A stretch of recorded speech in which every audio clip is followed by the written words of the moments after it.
I took a deep step back and said, yo, my parents really did the best they could with the tools that they had. And as I grow older, constantly I reconsider how it is I relate to my parents, not just as their child, but as an adult to another adult who has a past, a present, and a future life outside of the family relationship. And understanding how work, school, friends, other life happenings influence that parent to child relationship, and how all of life's happenings influence the adult to adult relationship. As kids, oftentimes parents treat the kids as shut up and sit down, do as I tell you because I know best, and I'm doing this because I love you and to keep you safe. Sometimes that's very effective. Sometimes it's not. The times when it's not effective is when there's resentment that's likely to build up. As an 8-year-old, as a 12-year-old, as a 16-year-old, I'm developing emotionally. I'm developing how I perceive conflict, how I disagree, how I process my emotions. And during young adolescence, teenagehood, young adulthood, my emotional habits from 8 years old, 12, 16, 23, there's some common threads. There's some habits that trail on through. And if it goes unchecked, then I'm going to keep getting the same results that I've been getting. Sometimes the results are productive, sustainable, effective. Other times it's a little redundant, it's a little ineffective, a little troublesome, a little wearisome. But that's a part of life because you gotta take the good with the bad, the cute with the ugly, the painful with the positive, all of it, put it in a box, put a little bow on it, and you call it life. Now, when I think about my own understanding of resentment, specifically in the parent to child relationship and my relationship with my mother and my father individually, it's so intriguing how now I'm 26 and I'm learning more about what resentment is. And for the longest time, I actually only associated resentment with hatred. So I would think, I don't hate my parents. I don't hate anybody. But if I don't hate my father, if I don't hate my mother, then I don't have any resentment built up towards them, which means the way I treat them, the way I perceive their actions, the way I believe them to be as adult human beings, that stems from logic. That stems from memories and past events that inform my present understandings.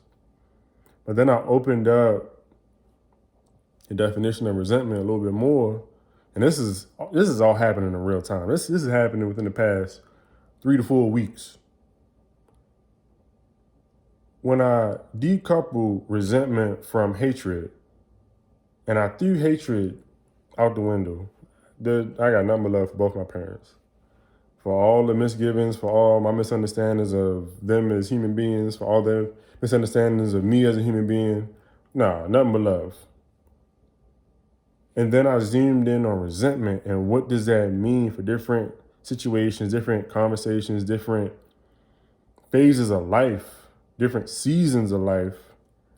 And I was like, oh snap, I got some residue of resentment in different, you call them like boxes of life. So consider certain events, certain emotions, certain beliefs that I have about my relationships with my parents,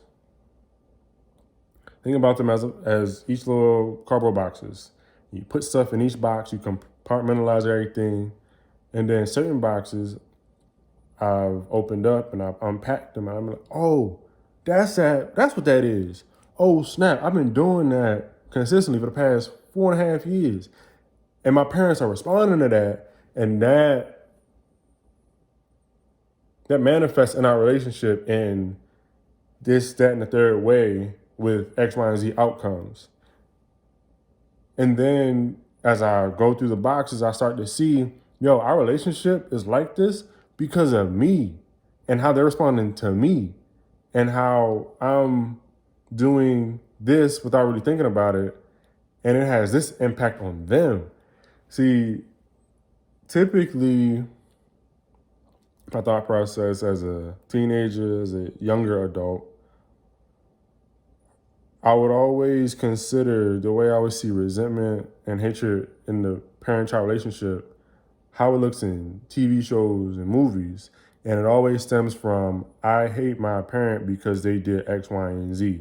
Or I hate my parent because they did not let me do X, Y, and Z, or this, that, and the third, or A, B, and C, 1, 2, 3.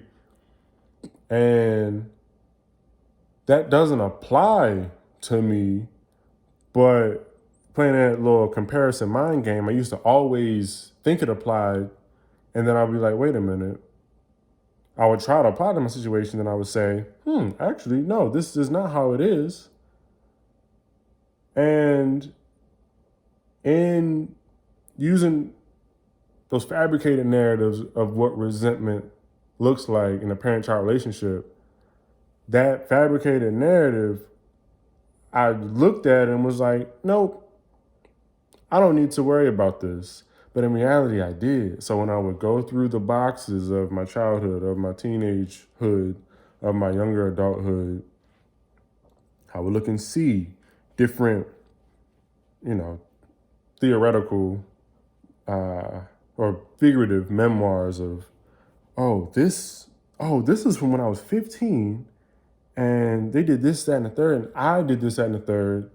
And then, wow, that contributes heavily to how I feel about them regarding X or Y or Z. So there are boxes that I have unpacked, but then there are also boxes that I put in the attic and I forgot about. Or boxes that I thought were empty, but they're actually full. And as I consider how my own actions influence the parent-child relationship, that's when things have started to open up. Here's a specific example. And this applies to both my parents in different ways. The way I emote, the way I process situations, I'm very cerebral. And sometimes I can overanalyze situations. Sometimes I can get into analysis paralysis. And when I'm in my own head, I can stay there for hours, days. Not because I'm mad, angry, upset at anybody or anything. It's just I'm thinking. My parents perceive how I think differently. And I did not understand that at 12. I didn't understand that at 16. I didn't understand that at 20. But the reactions to when I'm in my cerebral mode, when I'm stuck in my head, running around to all the corners of my brain about what happens if that happens, or what happens if I do this, what happens if I didn't do that, and see if I did this, then this would happen. So my mother, she'll ask me, what's up? We have a very open line of communication where if she asks me something, I'm going to give her the answer. And my mother, she knows